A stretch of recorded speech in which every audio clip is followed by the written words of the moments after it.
The Riviera Lounge had always been a place where legends felt close enough to touch. Gold-trimmed walls reflected the glow of chandeliers like captured sunlight, and the low hum of conversation blended with the soft clinking of glasses into a familiar music of anticipation. On most nights, the audience came to forget their worries, to lose themselves in velvet voices and polished melodies. But on this particular evening, something heavier lingered in the air. Something unspoken yet unmistakable, as if the room itself sensed that history was about to shift in a way no one could script. Sammy Davis Jr. stood alone beneath the spotlight, the beam washing over his small frame like a halo that refused to settle. He wore a perfectly tailored suit, dark and sharp, but there was a tension in the way his shoulders held themselves, a subtle tightness that even the finest fabric couldn't hide. The band behind him waited for their cue, instruments poised, eyes drifting toward him with quiet concern. This wasn't just another set, not tonight. Tonight, the crowd was different, quieter, watching more closely, and Sammy felt it. He began with a familiar tune, one that usually drew smiles before the first chorus had finished. His voice was still rich, still agile, still capable of leaping from playful to aching in the space of a single line. But as the song unfolded, something in his delivery carried more weight than usual.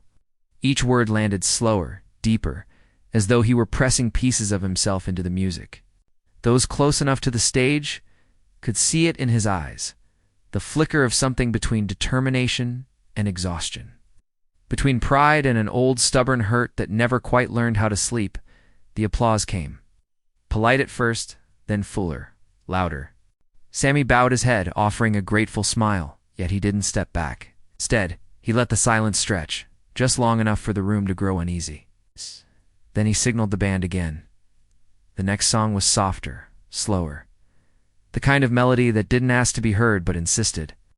The opening notes drifted out like smoke, and Sammy closed his eyes as he sang, as if the stage had dissolved and he were standing somewhere far more private.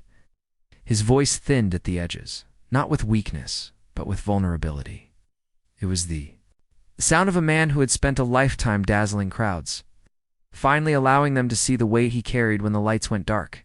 Near the back of the room, partially hidden by the soft glow of a wall lamp, Dean Martin had stopped mid-conversation. Dean had arrived quietly. Without announcement, slipping into a corner booth the way he sometimes did when he wanted to observe rather than perform. He hadn't planned on staying long, rarely did on nights like these. But the moment Sammy's voice rose into that fragile, aching phrase, Dean's attention fixed to the stage as if something inside him had been called by name. He leaned back at first, one arm draped over the seat, expression relaxed, almost casual. But the longer he listened, the more that ease slipped away. His gaze sharpened, not with judgment, but with focus. Dean had known Sammy for years, not just as a performer, but as a brother in the strange fraternity of men who lived under lights brighter than most people could imagine.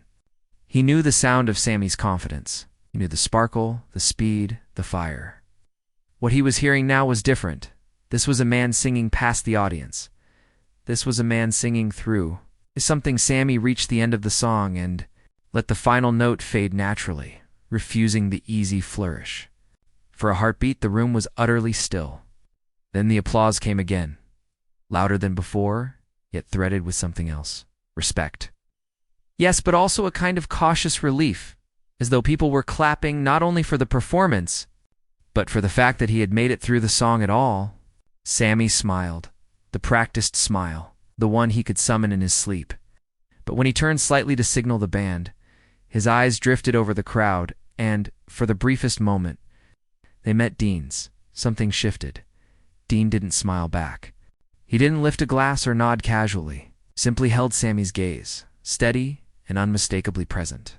Not the look of a star acknowledging another star, but the look of a man reminding another man, "I see you."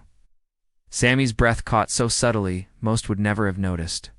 He turned back to the microphone, made a small joke to the audience, something light, something easy, and the room laughed on cue. But his fingers tightened around the mic stand. Dean leaned forward in his seat. For years, people had watched these, too, from a distance, and assumed the story was simple: two gifted entertainers sharing stages, sharing laughs, sharing a spotlight big enough for both. But the truth had always been more complicated, woven from late-night conversations. Quiet drives after shows, and moments when applause faded and only the weight of the world remained. Dean knew what Sammy carried. He knew the rooms that went silent in the wrong way, the doors that took longer to open, the smiles that arrived slower, thinner, more guarded. He also knew the courage it took for Sammy to step out night after night and offer his joy anyway. Sammy launched into another number, this one brighter, more rhythmic, and the band followed eagerly, grateful for the shift. The crowd relaxed, shoulders loosening as fingers snapped and feet tapped. Yet Dean felt something inside him refuse to settle. It wasn't anger, it wasn't sadness alone. It was a restless pull, a quiet insistence that tonight was not meant to pass like all the others. As Sammy moved across the stage, light on his feet, he delivered the song with precision and charm. He joked with the band between verses. He winked at a table near the front. It was by every visible measure, giving them exactly what they had come to see. But Dean had heard what lived underneath. When the song ended, the applause swelled again, and Sammy bowed slightly, soaking it in, straightened, took a step back, preparing to transition to continue, to do what he had always done. That was when Dean stood. At first, only those nearest to him noticed. The soft scrape of a chair, the tall silhouette rising in the low light. A murmur rippled through a nearby table, someone whispering his name, as if unsure it was real. Dean adjusted his jacket, not in his usual relaxed way, but deliberately, as though he were preparing himself rather than his appearance. The band began to set up for the next song. Dean didn't wait. He moved, not toward the exit, not toward the bar, but straight down the aisle, his steps unhurried, unannounced, carrying a calm that felt almost out of place against the growing buzz of recognition. Heads turned, conversations died mid-sentence. More than a few people rose slightly from their seats, trying to see. Sammy noticed the shift in the room before he saw the cause. The applause faltered, the energy tilted. He glanced toward the audience, and there was Dean walking toward the stage with an expression Sammy couldn't quite read. Confusion crossed his face first, then curiosity, then something quieter, something deeper. As recognition settled, Dean Martin was not on the program. The band hesitated, unsure whether to continue or stop. Sammy lifted one hand slightly, signaling them to hold. The room's attention funneled toward the narrow space between the stage and the approaching figure. Dean reached the edge of the spotlight. Up close, he didn't look like the effortless icon the world knew. He looked thoughtful, focused, almost solemn. The light caught the silver at his temples, fine lines at the corners of his eyes, marks of years spent laughing, yes, but also of years spent watching, understanding more than he ever let on. Sammy stepped back half a pace from the microphone. "Dean," he said, the word barely louder than a breath. Dean didn't answer right away. He climbed the single step to the stage. Not with the performer's flourish, but with the careful steadiness of someone entering a space that mattered. The spotlight widened, catching them both now, and for a moment they stood side by side in silence. Framed by the soft gold of the room, the audience didn't know whether to applaud. They didn't know whether this was planned. They didn't know whether they were witnessing the start of a song, a joke, or something else entirely. Dean turned slightly toward Sammy. Up close, he could see the thin sheen of sweat at Sammy's hairline. The way his smile had already begun to reassemble itself, ready to present, ready to protect. Dean reached out and placed a hand on Sammy's shoulder. Not theatrically, not loudly, simply, the gesture was small. But it landed with the weight of something long overdue. Sammy stiffened for an instant, then exhaled. Dean leaned in, close enough that only Sammy could hear him, and spoke softly. "Don't rush tonight." Sammy blinked. Dean straightened and turned toward the microphone. The room leaned forward as one. "I wasn't supposed to be up here," Dean said, his voice steady, carrying easily without effort. A ripple of quiet laughter moved through the audience, more nervous than amused. Dean's gaze swept the room once, then returned to Sammy. "But sometimes you don't come to listen. Sometimes you come because you feel something you can't sit still through." He paused. Sammy's hand had not left the microphone, but his other hand had lifted slightly, uncertain, hovering near his chest as if something inside him had been stirred and hadn't yet found its place. Dean continued, not looking for applause, not shaping the moment for entertainment. "I've heard this man sing 1,000 times. I've watched him bring rooms to their feet. I've watched him make people laugh when they didn't think they could. And tonight," he glanced at Sammy, really glanced. "Tonight I heard something else." The band remained motionless. The room was silent. The room was silent. Dean turned fully toward Sammy now. "I heard a man carrying more than music." Sammy swallowed. The practiced smile faltered, just slightly. Just enough. Dean's hand tightened on his shoulder, grounding rather than claiming. "And I don't know what everyone else came here for, but I came to tell you something you don't get told enough when you're busy being strong." Sammy's eyes shone in the stage light. Dean took a breath, and then he did something no one in that room, not even Sammy himself, had expected. He stepped back from the microphone and gestured for Sammy to come forward. The motion was simple, open, inviting.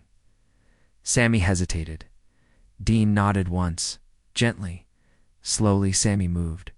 He stood at the mic again, but now Dean was beside him, not as another star, not as an interruption, but as something else entirely, as something personal.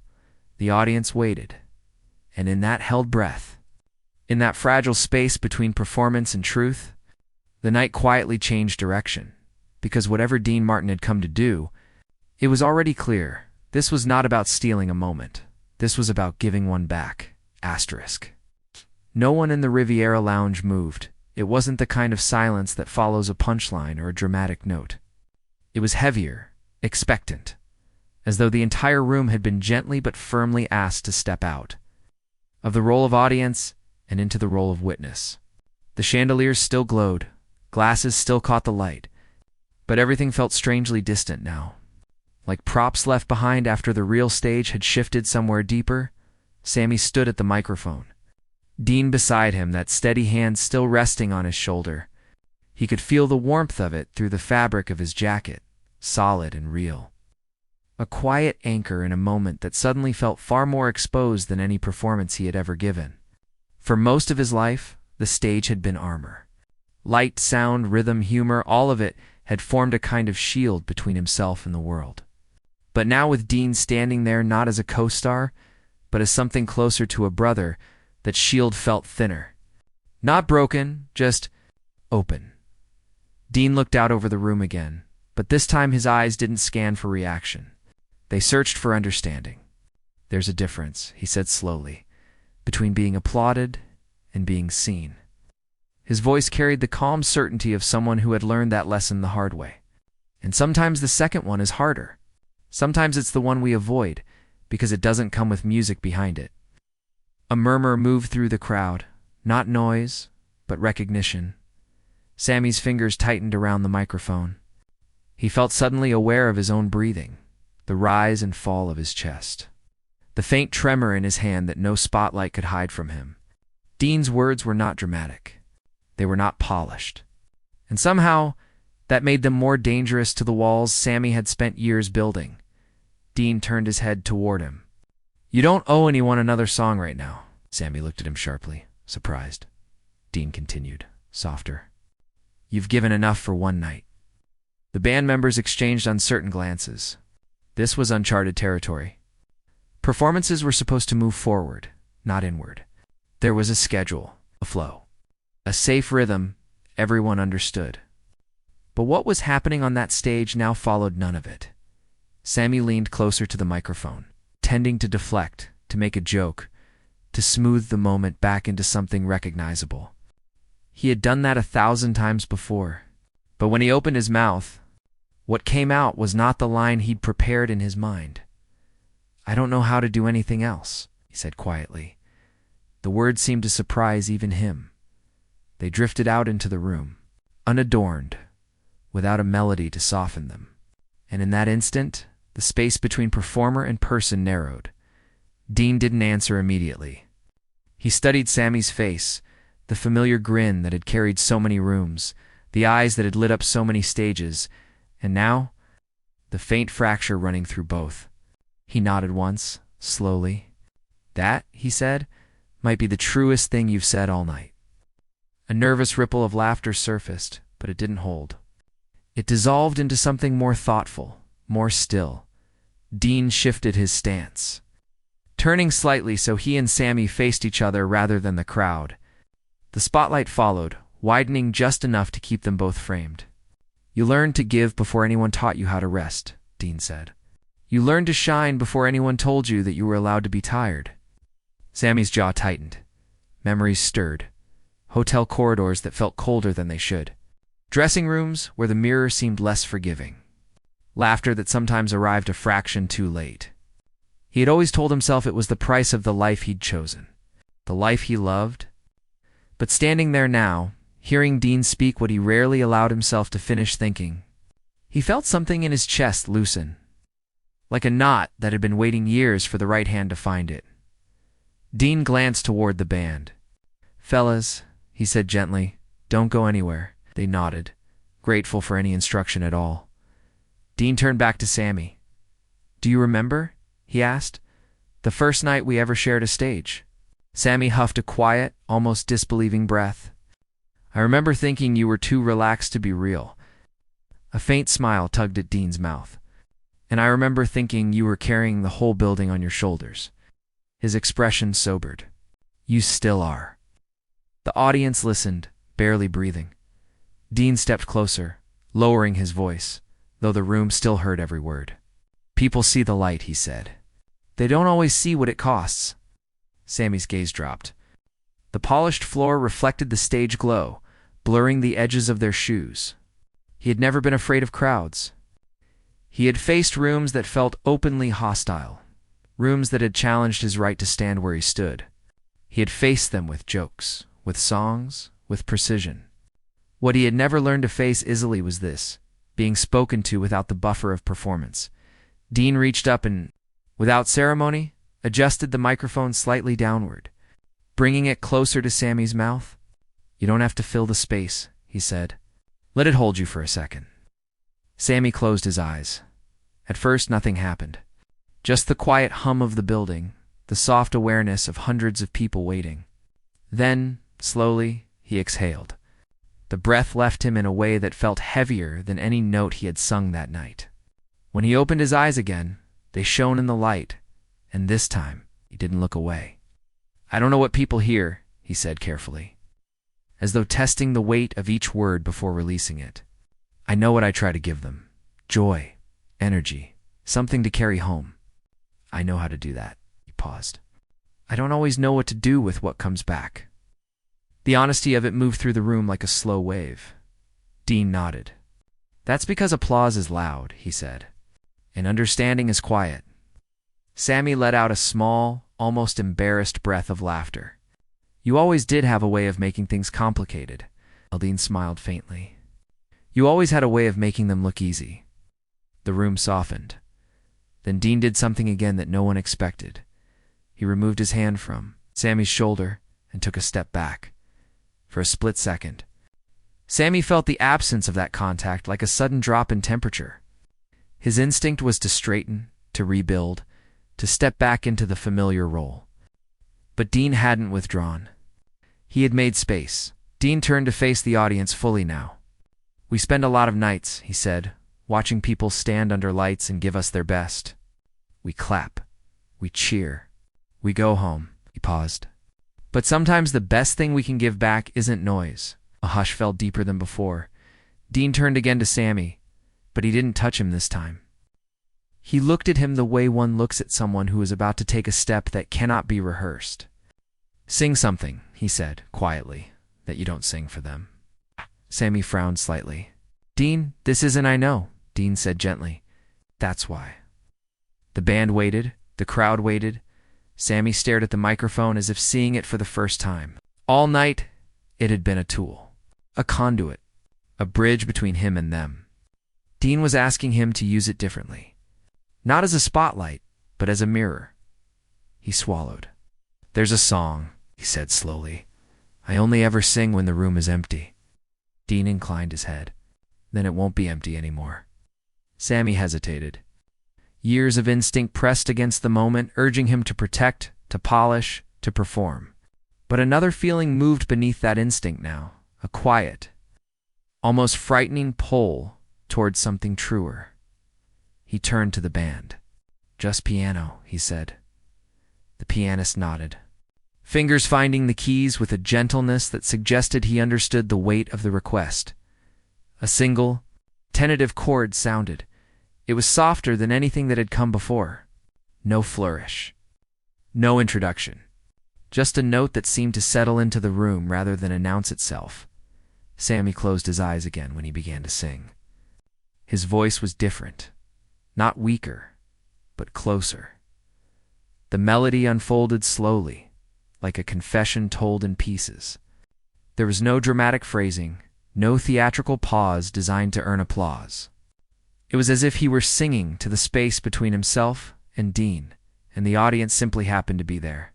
The words spoke of late hours and quiet rooms, of strength that tired and courage that wavered, of a man who learned early how to stand tall, but much later how to lean. Dean did not move. He stood a half step behind Sammy. Not in shadow, but not in the center either. He did not look at the crowd. He looked at Sammy. The song continued, each line stripping away a layer of distance. Somewhere in the room, a woman pressed her hand to her mouth. At a nearby table, a man who had laughed loudest earlier now stared at the stage without blinking. The Riviera Lounge, for all its gold and glow, had never felt so quiet. Sammy reached a line that usually caught in his throat even when he sang it alone. This time, it did more than catch. His voice faltered. The note wavered. For a breathless second, the song threatened to break. Dean stepped forward. He didn't touch him. He didn't speak. He simply moved into Sammy's line of sight. Sammy opened his eyes and found Dean there. Not rescuing, not fixing, just present Sammy. Inhaled and finished the line. The sound that followed was not applause. Not yet it was. Something closer to reverence. The final note faded. The piano lifted away. Silence returned, but it was not empty now. It was full of what had just been given. Sammy remained still, eyes forward, chest rising and falling more visibly than he would have liked. Dean turned to the audience. "This," he said quietly, "is what you don't always get to hear." No one clapped. No one wanted to be the first to break what had formed. Dean turned back to Sammy, and for the first time that night, he smiled fully. "You don't just carry rooms," he said. "You change them." Sammy let out a breath that trembled despite his effort to steady it, and in that fragile, luminous moment, it became clear to everyone watching, whatever Dean Martin had walked onto that stage to do, he had already done something far greater than surprise them. He had shifted the night from entertainment to truth, and the real consequence of that shift had only just begun. Asterisk. The silence that followed the last note was unlike anything the Riviera Lounge had ever held. It wasn't empty. It wasn't awkward. It wasn't waiting to be filled. It was heavy with presence, thick with the kind of shared awareness that makes even the smallest sound feel like an intrusion. No one clapped because no one felt like a spectator anymore. The boundary between stage and seats had dissolved into something far more intimate. As if everyone in the room had been quietly invited into a space that usually belonged only to the performer and his own reflection, Sammy still stood at the microphone. Ow. But his posture had changed. His shoulders were no longer squared for presentation. They were looser, human. He had sung thousands of songs. Yet he could not remember another time when the end of one felt like the beginning of something else. Dean broke the silence first. He turned slightly, addressing the band, the crowd, the walls that had heard so much and yet had never heard this. "There are nights," he said slowly, "when music entertains you. And then there are nights when it tells you the truth. The difference is what you do when it's over." A soft murmur stirred, not applause, but recognition.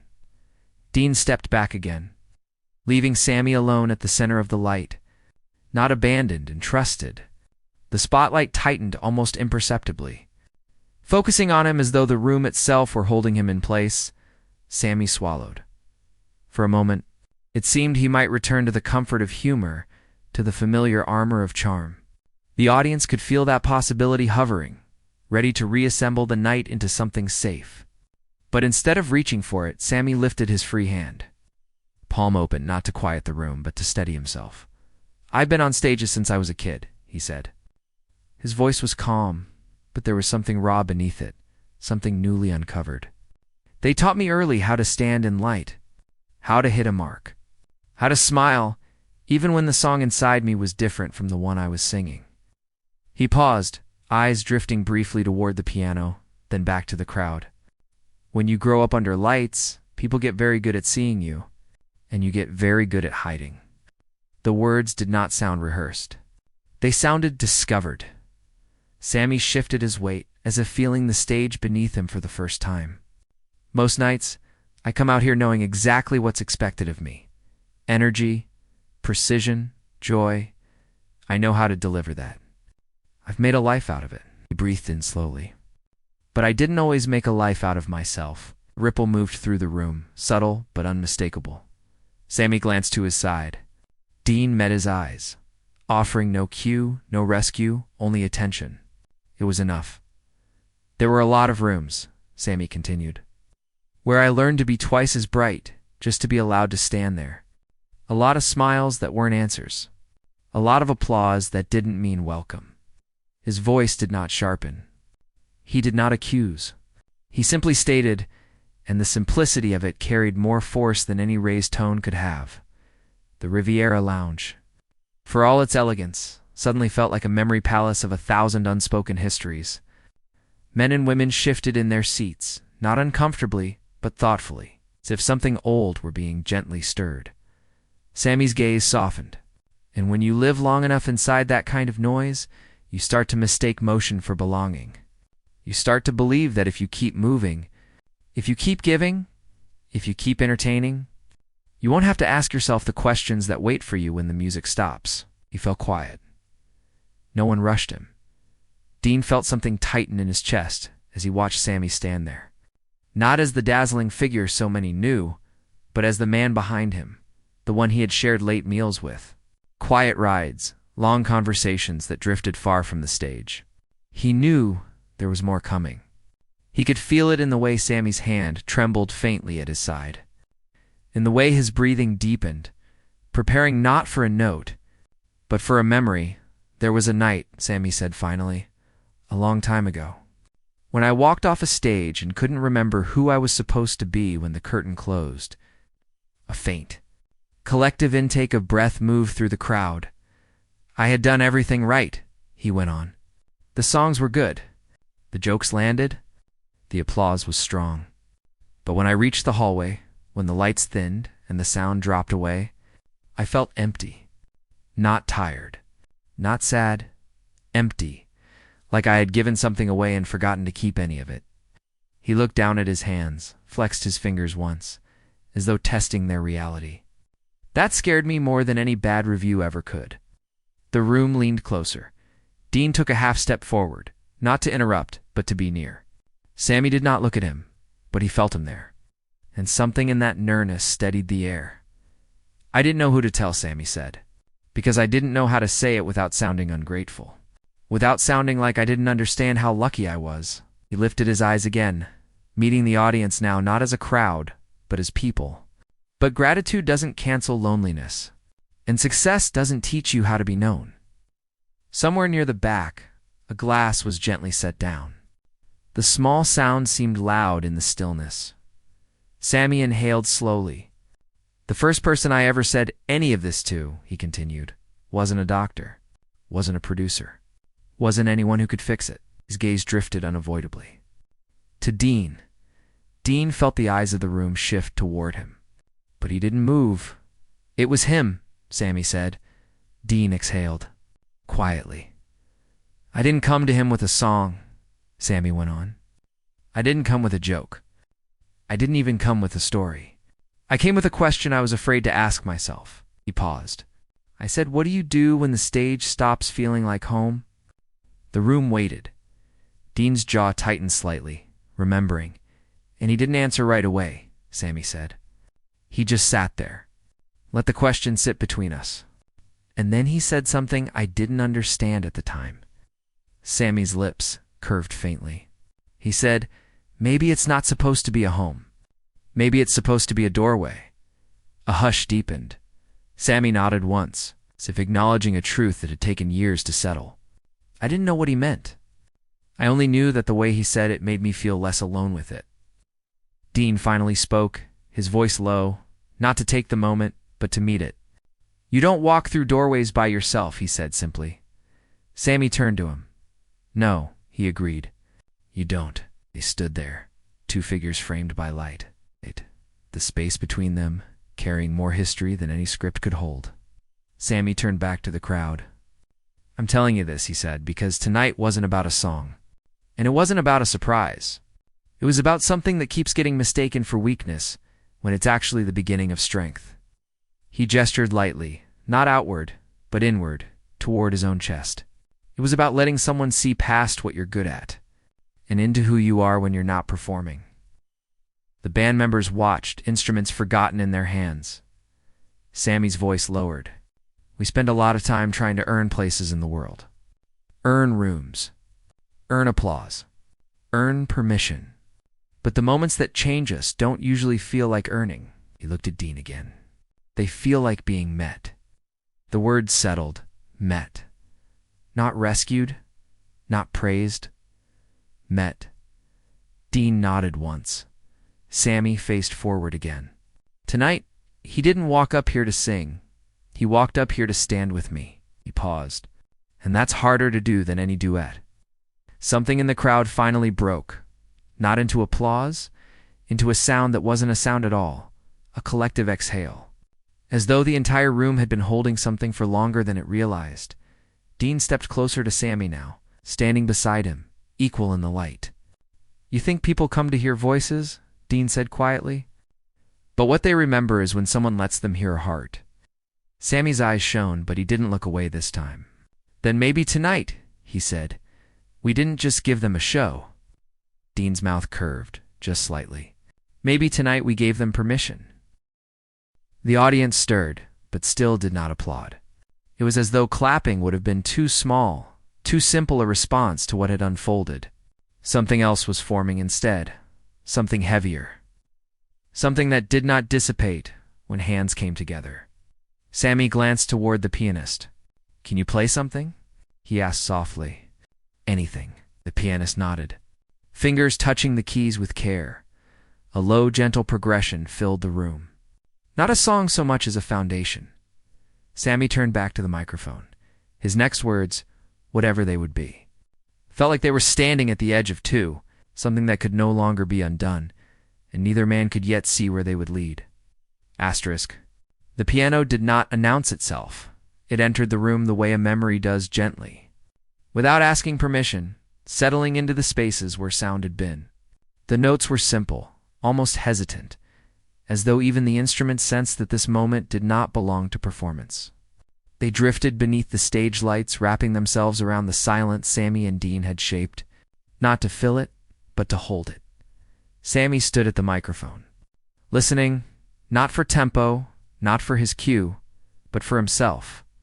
For the first time that night, he did not feel the pressure to offer anything back immediately. The room was no longer demanding. It was receiving. And in that subtle shift, something profound occurred. The stage stopped feeling like a place to prove something and started feeling like a place to place something down. He turned slightly. Not toward Dean, not toward the audience, but toward the space just in front of him, as if addressing the invisible line between who he had been and who he was allowing himself to become. "There's a story," he said quietly, "that never makes it into the songs." His voice was steady now, not because it was armored, but because it was grounded. "It's the one about what happens after the curtain closes, after the room empties, after the echoes fade." He paused, and the piano softened further. "It's the story about who you sit with when there's no one left to impress." The words lingered, weighty and slow. Sammy lifted his eyes to the audience. and something about the way he looked at them changed. He was no longer scanning faces. He was meeting them. Most of my life, he continued, I thought the work ended when the show was over. I thought everything that mattered happened out here, under lights. But the truth is, the hardest work begins when the room goes quiet. He let out a breath. That's where the questions live. That's where the doubts get brave. That's where you find out whether the applause followed you home, or whether it stayed where it belonged. The piano shifted, introducing a deeper tone. There were nights, Sammy said, when I walked into beautiful rooms and felt like a visitor in my own life. He did not dramatize it. He did not decorate it. He simply allowed it to exist.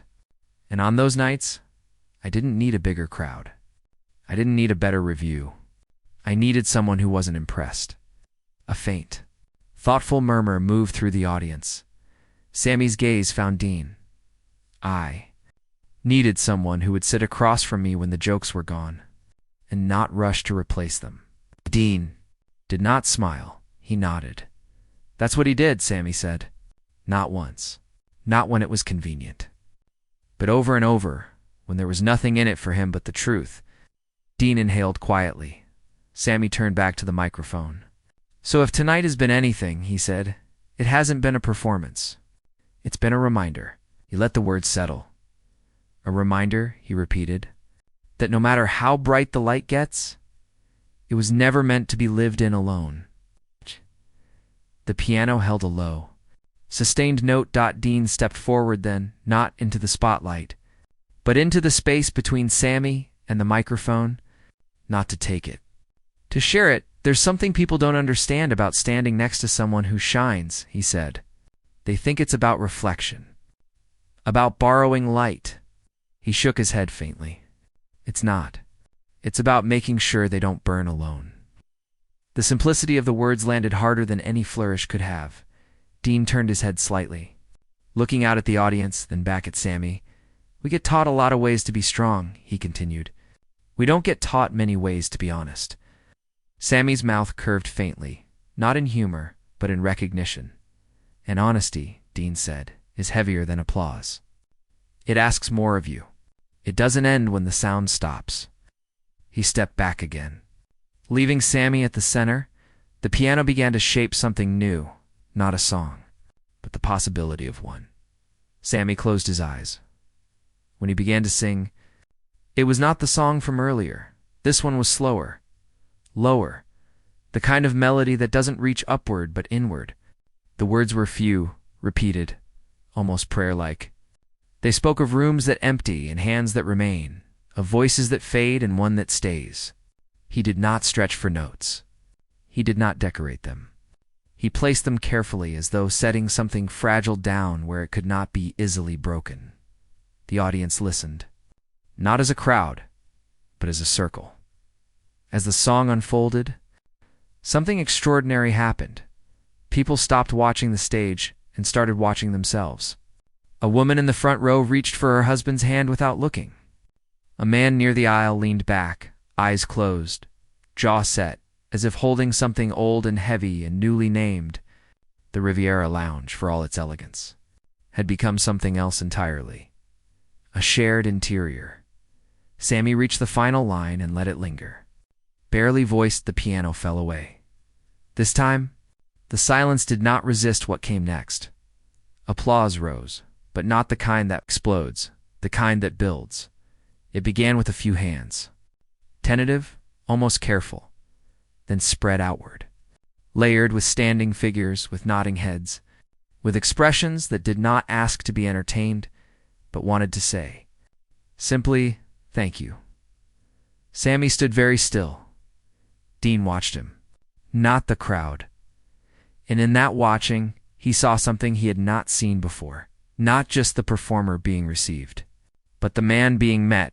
Sammy turned, slowly, and looked at him. For a moment, the applause faded into the background, like surf against a distant shore. Thank you, Sammy said, not into the microphone. To him, Dean's throat tightened. He shook his head faintly. For what? Sammy's answer was quiet, but it carried. For not letting the light be the only thing people saw? Dean held his gaze. Then, without ceremony, without drama, he opened his arms. Sammy hesitated only a fraction of a second. Then he stepped into them.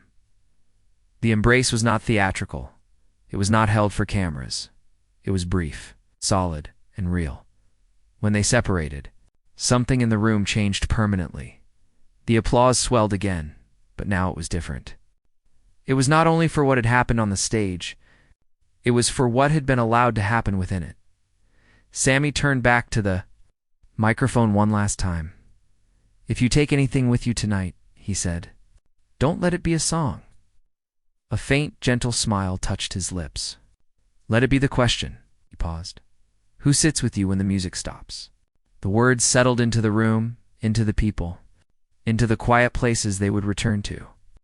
Later, the band remained still. The lights did not change. There was nothing left to heighten, because what needed to be given had already been placed where it could not be taken back. And, long after the Riviera Lounge emptied, long after the last glass was cleared and the last note faded into memory, something from that night would remain, not as a story about two men on a stage, but as a reminder that the most unexpected thing one person can do for another is not to outshine them. It is to stand where the light ends and stay.